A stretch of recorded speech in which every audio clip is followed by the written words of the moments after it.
Servons-nous à nouveau du dispositif utilisé pour expliquer la fusée, pour, cette fois, décrire le fonctionnement d'un balancier circulaire tournant alternativement dans un sens puis dans l'autre.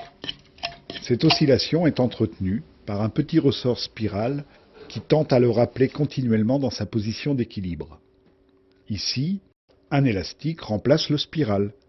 Ces oscillations entretenues se transmettent à un mécanisme constitué, une fois encore, d'une ancre et d'une roue d'échappement. À chaque oscillation du balancier, l'ancre agit sur la roue pour ne laisser s'échapper qu'une dent à la fois et ainsi régulariser un mouvement qui sera transmis jusqu'aux aiguilles. Observons maintenant l'influence de la variation de tension du petit ressort spiral sur la fréquence d'oscillation du balancier.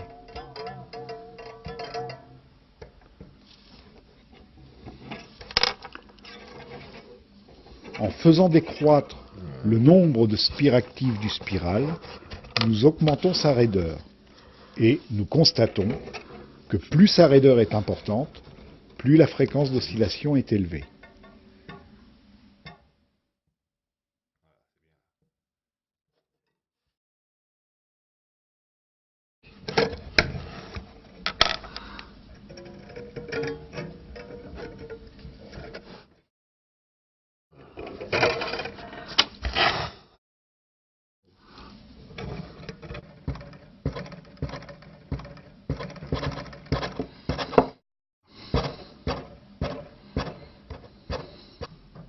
Pour conserver une période d'oscillation constante du balancier et garantir une bonne précision de l'horloge, il faut que la tension du spiral soit également constante.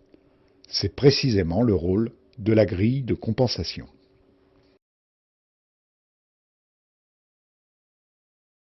Oui, Musardine, que veux-tu savoir? Si c'est dangereux de passer à côté de l'horloge atomique qui se trouve dans le musée? Oh non, pas du tout. Les atomes qui sont enfermés à l'intérieur vibrent à une fréquence immensément rapide, bien plus grande que celle d'un balancier d'horloge mécanique. Plus leur vibration est rapide, plus la précision sera grande. Si les atomes vibrent 1 milliard de fois par seconde, la précision fournie par cette horloge pourra donc être de 1 milliardième de seconde.